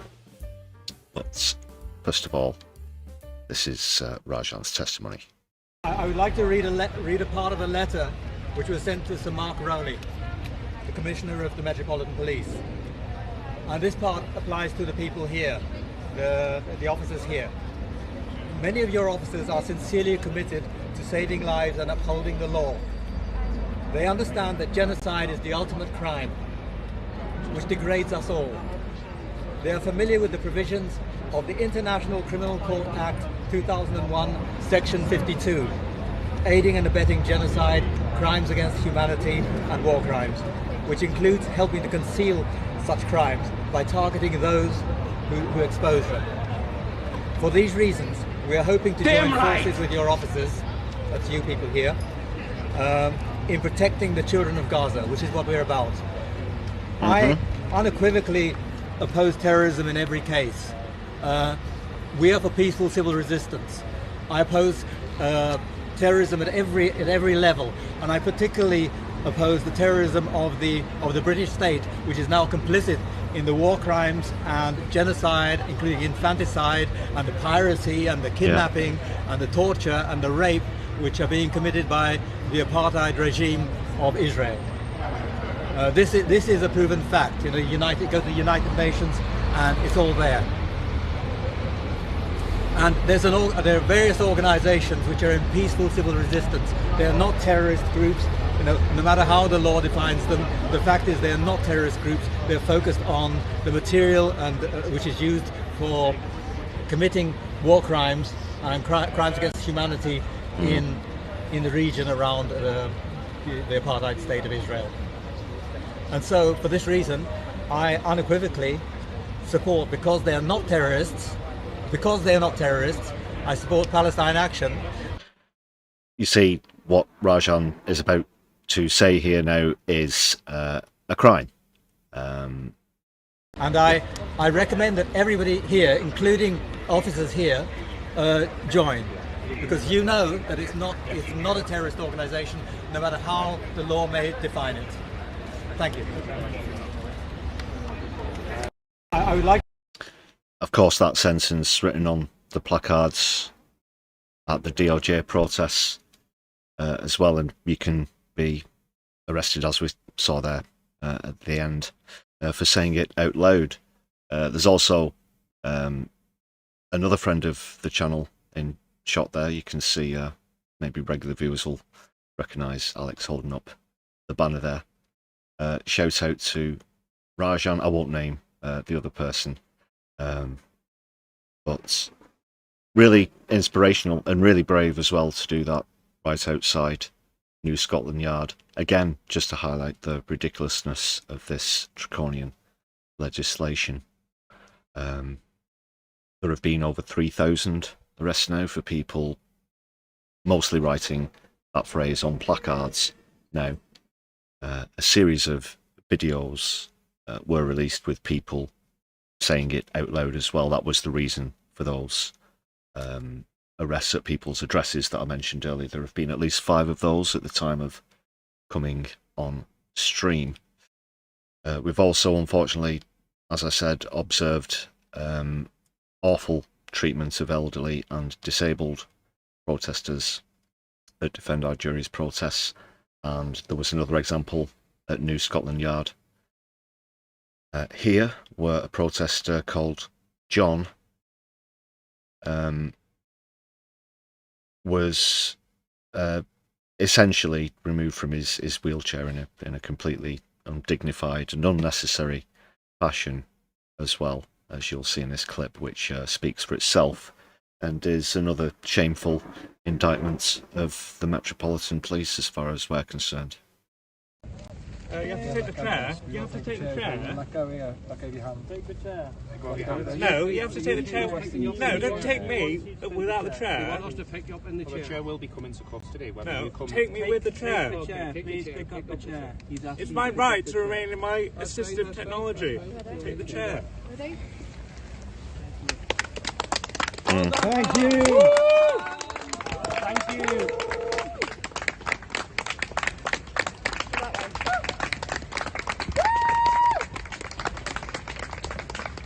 Hope they're all proud of themselves. But yeah, they were going to lift him out of, as he said, his right to use his assisted mobility.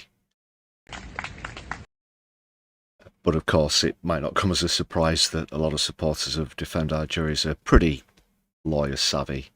In fact, I can say, obviously, I know as I mentioned Rajan, a lot of other fellow supporters of Defend Our Juries, but yeah, there are legal briefings before these sort of events take place, as you might imagine.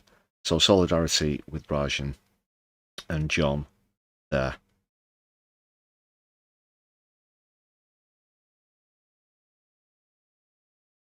As I said, there have already been 3,000 examples of that, but it never ceases to make me feel a sense of shame, I guess, is the only way I can summarise it in terms of how the government and police have responded to these non-violent protests and the people who take part in them. A lot of them are good friends of mine as well. Well done, John. Well done, Rajan.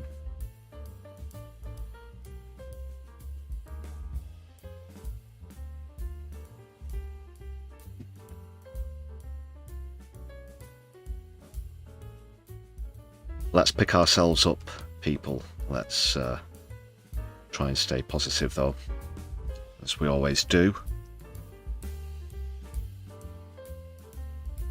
Don't let the bastards grind you down, as the old saying goes.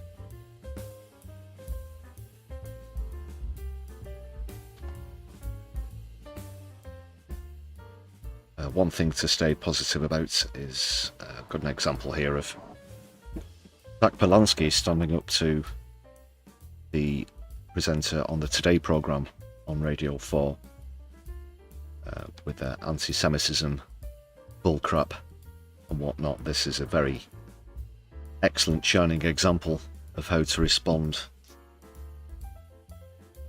to that stuff that's already, of course, long debunked, but the mainstream outlets all continue to shovel it out anyway.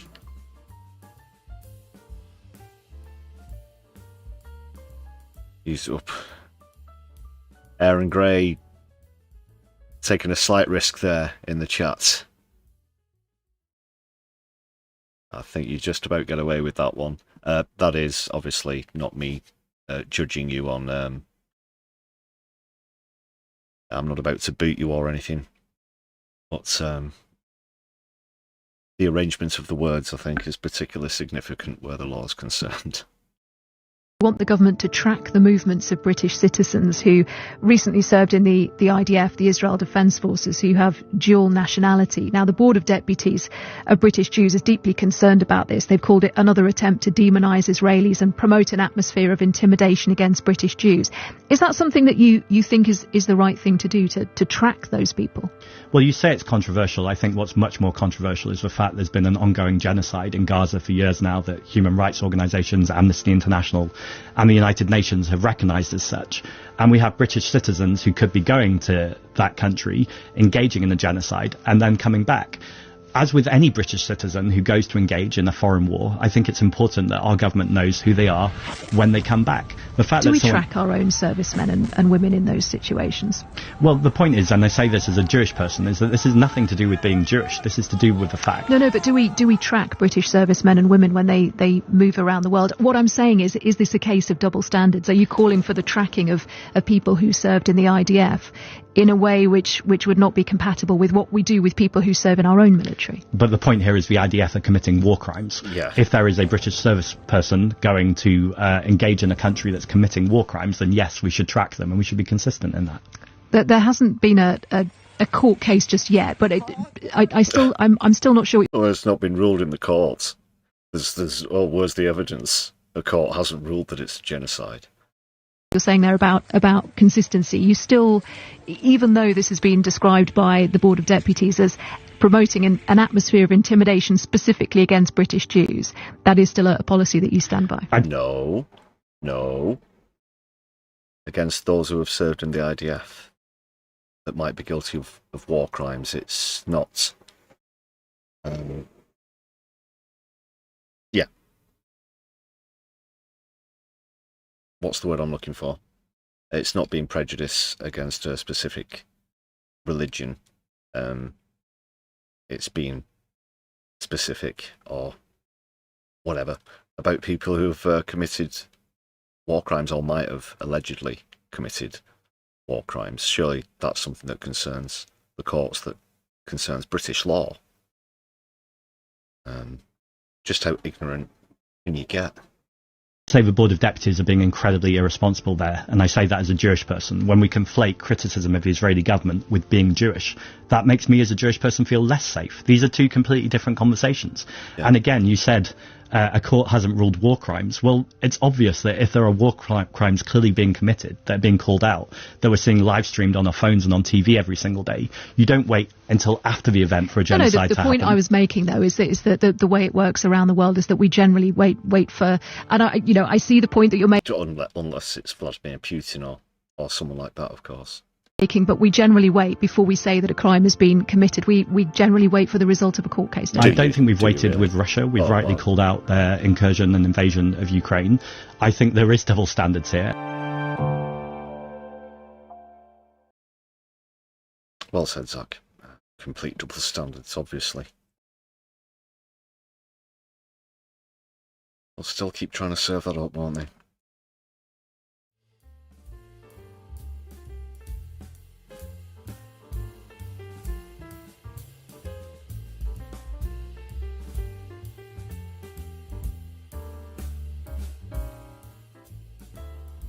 And even when it is ruled in the court, will they still report it as they should?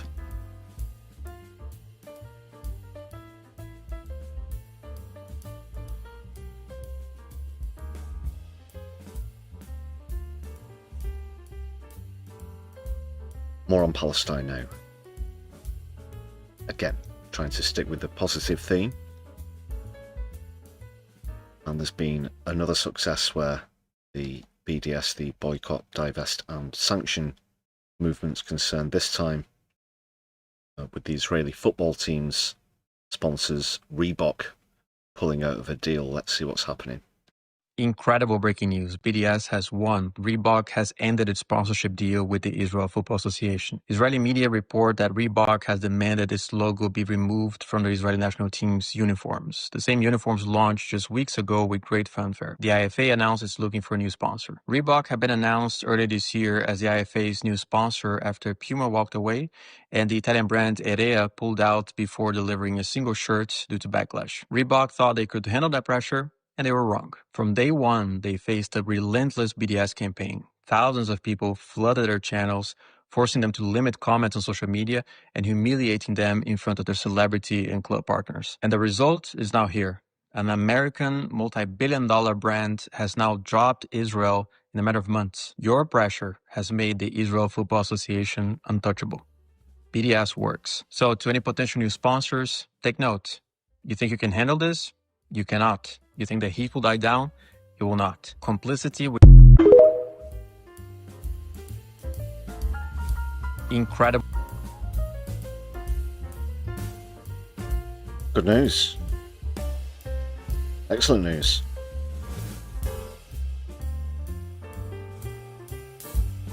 So do keep it up, people. Because it does work. Hit them in the pocket, that's just one way to fight the Zionists.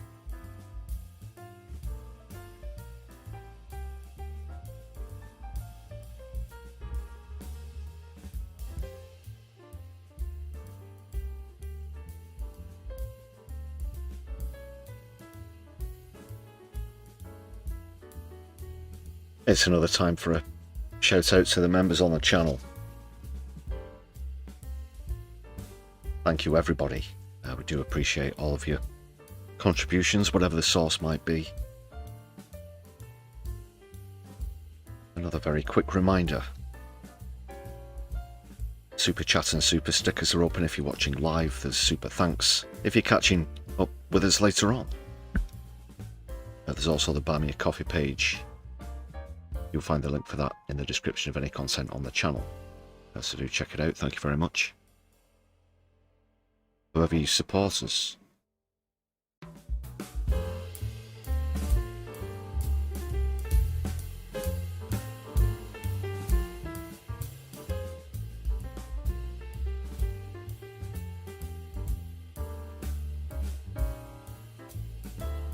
And we're currently at 144 towards a target of 250.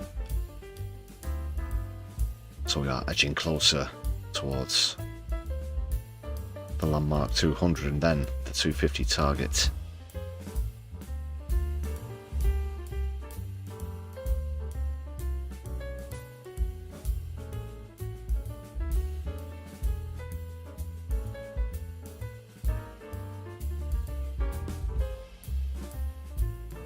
Stick around, people.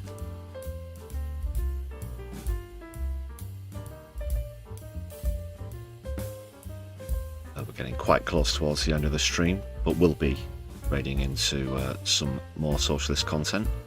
Like I said earlier, usually get a more deep dive analysis into Laura Kussenberg, plus lots more from the excellent No Justice and Kevin Logan, so let's see if they're around. And whilst I do that, just a reminder, there are still a few more moments to vote in the poll as to which you'd prefer to see happen. Binface win the Clacton by-election, the Green Party win the Manchester mayoral race. Perhaps you'd like to see Andy Burnham quit before the next general election. Or maybe you'd like to see Starmer losing his Holborn St Pancras seat at the next general election. Binface is currently still in the lead with 57%.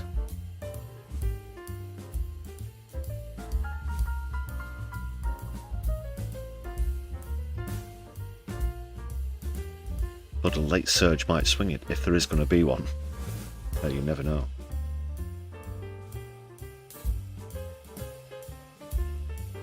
So share your thoughts as we do come towards the end of the stream. And I'm getting quite near the end now of this analysis.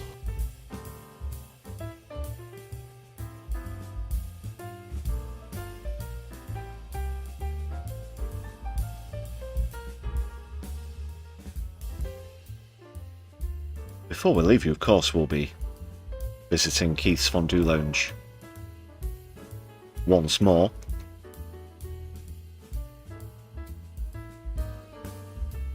So thank you very much again to Baby Ranger and the Supersonics for the background jazz.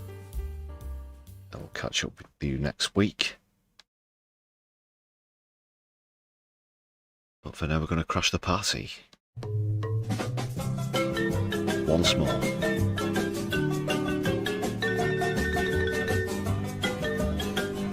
And we are going to be crashing or raiding, if you prefer, into Kevin Logan. I can confirm.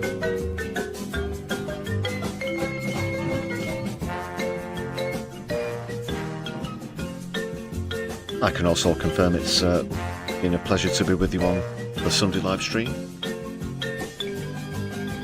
You've all been excellently cordial in the chat as well. Thanks a lot for joining us. I'll be with you again for more streams on the Bruce at 10 as we get through the week, of course.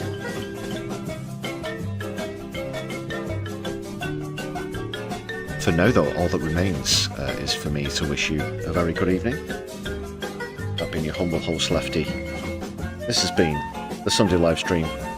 On my left eye, don't let the bastards grind you down. Power to the people, free Palestine, Sudan, Lebanon and Yemen. Don't watch the news, be the news. My left eye will be seeing you soon. A very good night. Solidarity.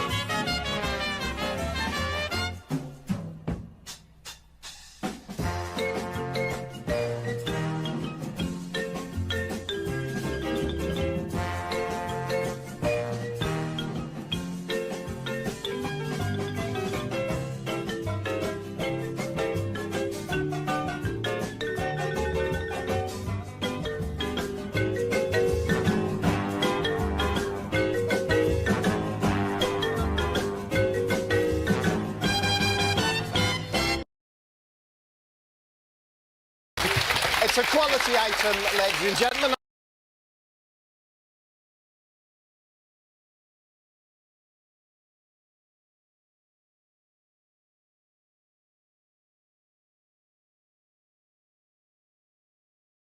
It's what Hitler and Goering did, and it is textbook. And if you think the next time it happens, we're gonna recognize it because they're wearing scary uniforms, you're out of your damn mind.